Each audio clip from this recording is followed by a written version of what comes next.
እንዘጋበት እና የቀጣይ 5 ዓመት ስትራቴጂ ምንከፍትበት ቀን ነው። ስለዚህ ዲጂታል ሽግግር ወይም ስትራቴጂ ስንል ከዲጂታል ጋጀት እና ሲስተም ወይም ስርዓት በዘለለ ስለ ግለሰብ፣ ስለ ሰው፣ ስለ ማህበረሰብ፣ ስለ ሀገር ከዚህ ባሻገር የምናይበት ስለሆነ በዲጂታል የጎለበተ የኢትዮጵያ ህይወት ይህንን ስትራቴጂ በመተግበር ከ5 ዓመት በኋላ ምን አይነት በዲጂታል ቴክኖሎጂ ኢምፓወርድ የሆነ የኢትዮጵያዊ ህይወት መልክ ይኖራል የሚለው ላይ የእርስዎን ምልከታ እንዲያካፍሉን በአክብሮት ጠይቃለሁ። እንዴት ዋላችሁ?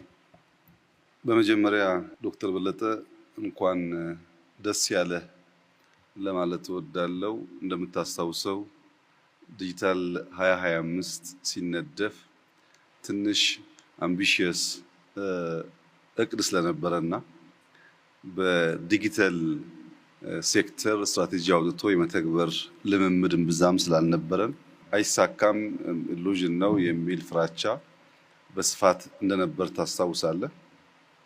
በሚያስደንቅ ሁኔታ ከ5 ዋና ዋና ዘርፎች መካከል አንዱ ስትራቴጂ መሆን አለበት፣ ለኢትዮጵያ ብልጽግና መረጋገጥ አይተኬ ሚና አለው ከሚለው ውሳኔ ጀምሮ ዲጂታልን ከግብርና፣ ከኢንዱስትሪ፣ ከማይኒንግ፣ ከቱሪዝም አስተካክሎ የማየት እይታ ከተጀመረበት ጊዜ አንስቶ ኋላም ስትራቴጂው ተነድፎ የተተገበረበትን መንገድ ስንመለከት ምናልባት በግብርናውም በማይኒንጉም በኢንዱስትሪውም ጥሩ ውጤት እንደመጣ ቢታወቅም የ2025 የዲጂታል ስትራቴጂ 100% በሚባል ደረጃ የተሳካ ስትራቴጂ ነው። ይህን ስትራቴጂ በመንግስት መዋቅር ብቻ ሳይሆን አካዳሚያውም እንዲፈትሸው እጋብዛለሁ።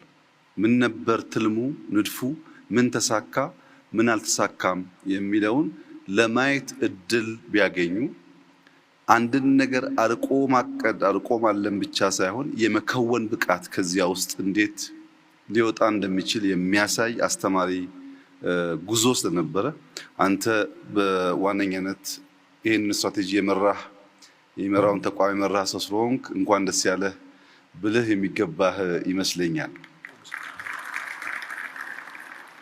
የ2030 የዲጂታል ስትራቴጂ መንደርደሪያ ያደረገው 2025 ነው።